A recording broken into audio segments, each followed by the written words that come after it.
दोस्तों, आज की कहानी हमारे साथ शेयर की है मनोज जी ने, जो नागल गांव के रहने वाले हैं। मनोज जी बताते हैं कि उनकी ज़िंदगी में एक बहुत ही डरावनी और दिल दहला देने वाली घटना घटी थी, जिसमें उनकी जान जा सकती थी, मगर वो अपने सातिर दिमाग के चलते उस भौतिक घटना से बचकर निकल आए।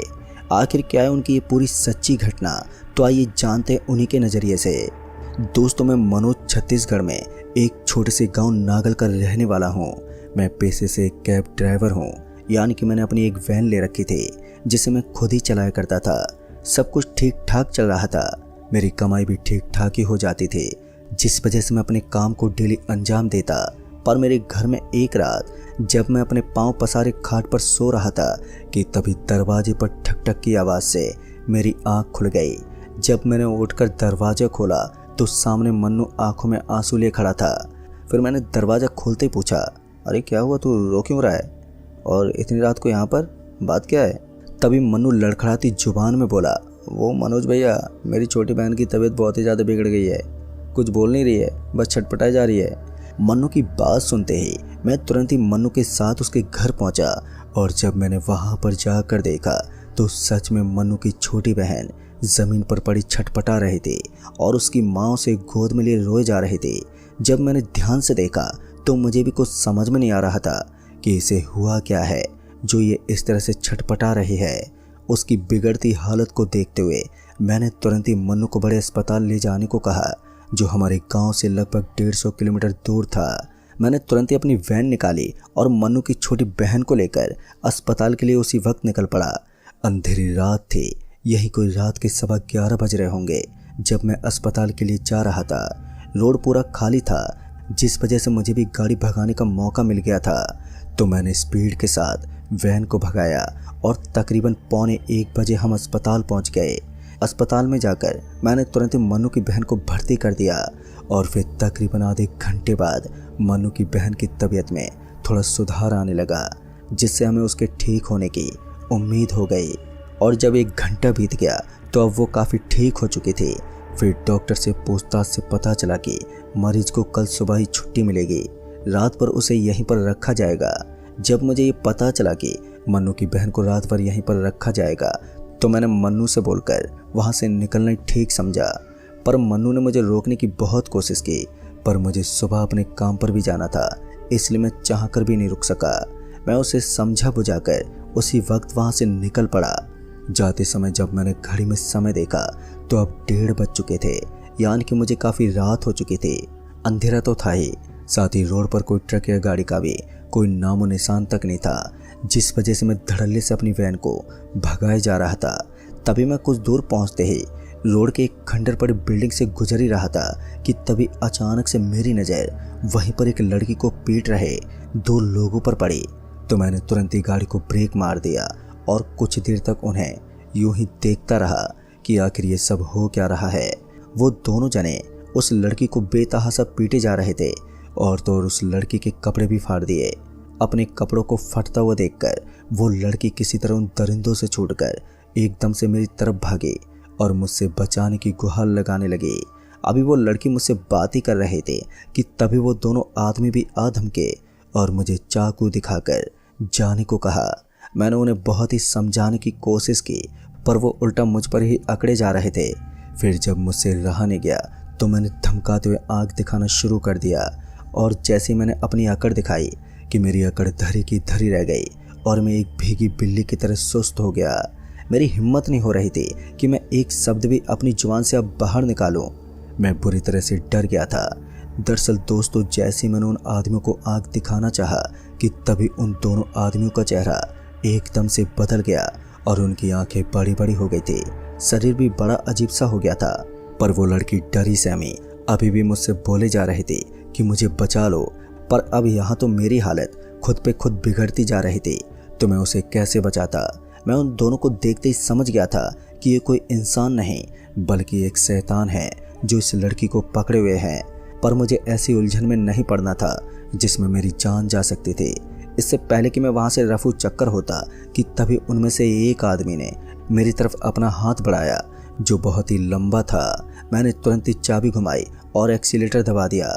मैंने गाड़ी की स्पीड एकदम से इतनी तेज कर दी थी कि गाड़ी दाएं बाएं भागने लगी, यानी कि गाड़ी मुझसे उस वक्त कंट्रोल नहीं हो पा रही थी और मैं अभी गाड़ी को भगाते हुए संभाल ही रहा था कि तभी मेरी नज़र मेरी गाड़ी के बगल में दौड़ रही उसी लड़की पर पड़ी जो चिल्लाती हुई बोल रही थी कि गाड़ी रोको, गाड़ी रोको। मैं हैरान हो गया कि ये लड़की भला इस गाड़ी के साथ इतनी तेज कैसे दौड़ सकती है। तभी मेरा ध्यान उस लड़की के पीछे दौड़ रहे उन दोनों शैतानों पर गया जिनके हाथों में अभी भी चाकू था। मेरी एक नज़र उस लड़की पर थी तो एक नज़र उन शैतानों पर थी। फिर इसी बीच मैंने देखा कि वो लड़की हवा में उठी हुई है, जिसे देखकर अब मैं और भी ज़्यादा डर गया था। दोस्तों, अब मैं समझ गया था कि ये सब आत्माएं हैं जो मुझे छल से अपने जाल में फंसाना चाहती है, पर उस वक्त मेरी कुछ भी समझ में नहीं आ रहा था कि मैं इनसे कैसे बचूं। तभी मेरी गाड़ी अचानक ही मेन सड़क से नीचे उतर गई और जंगल के कच्चे रास्ते पर दौड़ने लगी। अब तो मेरी बची कुछ सांसें भी टूटने को हो गई थी, क्योंकि मेरी गाड़ी जंगल के अंदर अपने आप जो दौड़ रही थी। तभी मैंने गाड़ी से बाहर देखा तो अब वो आत्माएं मुझे कहीं भी दिखाई नहीं पड़ रही थी, यानी कि अब वो गायब हो चुकी थी। दोस्तों, इस वक्त मैं आपको बता नहीं सकता कि इस वक्त मुझ पर क्या बीत रही थी। एक तो जंगल में इतना अंधेरा था कि मुझे यहाँ का रास्ता कुछ भी समझ में नहीं आ रहा था कि मैं जा किधर रहा हूँ। मैंने गाड़ी के ब्रेक भी मारे पर गाड़ी के ब्रेक लगे ही नहीं। ऐसा लग रहा था जैसे कि वो फेल हो गए हों। अब कैसे रुके, ये बात बिल्कुल भी मेरे समझ से बाहर थे। तभी मेरी गाड़ी अचानक एक पेड़ से जोर से टकराई और मेरा सर बुरी तरह से स्टीयरिंग में जाकर लगा, जिस वजह से मुझे तेज का चक्कर आ गया और मैं कुछ देर के लिए वहीं टिक गया। फिर जब मैं किसी तरह से शांत हुआ तो मैंने इधर उधर देखा तो पता नहीं चल रहा था कि मैं हूँ कहाँ पर, क्योंकि अंधेरा बहुत ही ज़्यादा था, जिस वजह से कुछ साफ साफ समझ में नहीं आ रहा था। फिर मैंने गाड़ी को स्टार्ट किया, पर शायद टक्कर लगने की वजह से गाड़ी में कोई खराबी आ गई थी, जिस वजह से गाड़ी स्टार्ट नहीं हो रही थी। जब गाड़ी स्टार्ट नहीं हुई तो मैं दरवाज़ा खोलकर गाड़ी से नीचे उतरा तो मेरा पाँव वहीं पर एक बड़े से गड्ढे में जा गिरा, जिस वजह से मैं गड्ढे में गिर पड़ा। उस गड्ढे को देखकर ऐसा लग रहा था कि ये किसी की कवर है। जब मुझे ये लगा कि किसी की कवर है तो अब मेरी डर की कोई सीमा नहीं बची थी, क्योंकि अब मैं वहीं के जंगल के किसी कब्रिस्तान या फिर शमशान में खड़ा था। अभी मुझे ये पक्का करना था कि ये कौन सी जगह है। तो मैं उस गड्ढे से बाहर निकला और जब मैंने बाहर निकलकर इधर उधर देखा तो वो कोई कब्रिस्तान ही था जहाँ पर लोगों को दफनाया जाता है। पर मुझे अब वो आत्माएं कहीं भी नजर नहीं आ रही थी, जो मेरे लिए एक सुकून की बात थी। दोस्तों, अभी मैं इधर उधर देख ही रहा था कि उसी बीच किसी ने मेरे कंधे पर हाथ रख दिया और जब मैंने पीछे पलट कर देखा तो मेरे दिल में धक्सा हो गया, क्योंकि अभी कुछ देर पहले जहाँ मैं थोड़ा सुकून भरी सांसें ले रहा था तो अब वहाँ पर मेरी जान हलक में आ गई थी।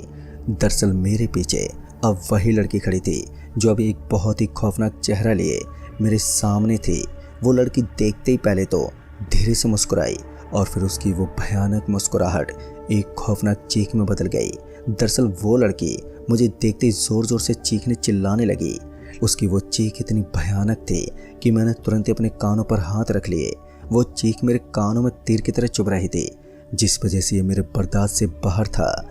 इससे पहले कि वो लड़की मुझे कोई नुकसान पहुंचाती कि मेरे डगमगाते पैरों में ना जाने कहां से थोड़ी हिम्मत आ गई और मैं वहां से भागने लगा।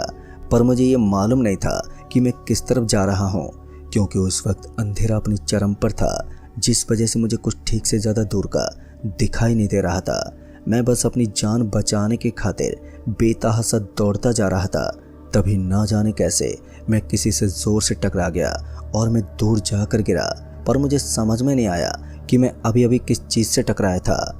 मैं यही सब देखने के लिए फिर से उठा और अपने चारों तरफ नज़र घुमाई तो मुझे आसपास कोई भी दिखाई नहीं दिया। जब मुझे कोई नहीं दिखा तो मैंने फिर से भागना शुरू कर दिया और फिर जब मैंने ध्यान दिया तो मैंने पाया कि मैं तो घूम फिर कर वापस उसी जगह पर आ गया हूँ, यानी कि जो अभी मैंने मेहनत की थी वो बेकार हो चुकी थी। मतलब कि अब मेरी जान पूरी तरह से खतरे में थी, क्योंकि मैं उस कब्रिस्तान से बाहर ही नहीं जा पा रहा था। दोस्तों, ये मेरी ज़िंदगी में पहली बार था जो मैं इस तरह की जगह पर फंस गया था। पहले ना ही तो मैंने ऐसी चीज़ों को देखा था और ना ही कभी महसूस किया था, पर आज मेरी बुरी किस्मत ने मुझे इन चीज़ों से रूबरू ही नहीं कराया, बल्कि मुझे मौत के मुंह में भी धकेल दिया था। पर मैं करता भी क्या, मुझे उस वक्त कुछ भी समझ में नहीं आ रहा था।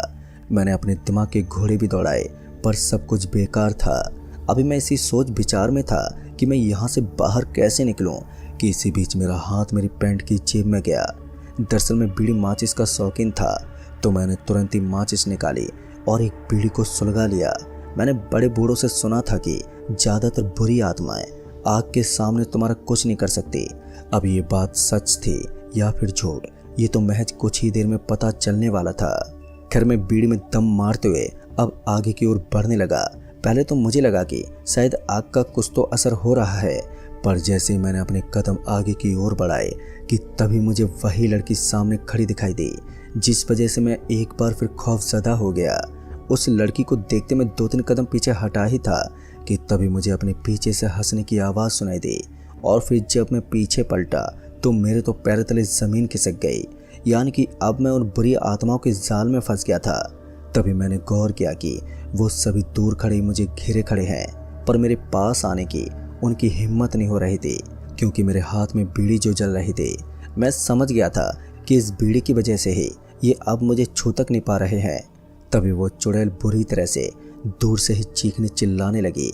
इससे पहले वो मुझ पर हमला करते कि मेरा ध्यान वहीं पर पड़ी एक बड़ी सी पन्नी पर गया, और मैंने जल्दी से वो पन्नी उठाई और माचिस जलाकर उसमें आग जला दी और वहीं पर पड़ी एक मोटी सी लकड़ी में उस जलती हुई पन्नी को लपेट लिया। पर वो ज़्यादा देर तक टिकी नहीं रह सकती थी, तो मैंने झट से अपनी कमीज निकाली और उस जलती पन्नी में लटकाकर उसे एक मशाल जैसा बना लिया। अब मैं उस मशाल को लेकर वहाँ से जाने लगा, पर वो शैतान मेरे पास नहीं आ रहे थे। मैं बस चलता गया और सीधे मेन रोड पर पहुँचा, पर मुझे अभी भी वहाँ पर कोई भी गाड़ी या वाहन दिखाई नहीं दे रहा था जो मुझे लिफ्ट दे सके। पर मैं उस जलती हुई मशाल को लेकर आगे की तरफ बढ़ता रहा।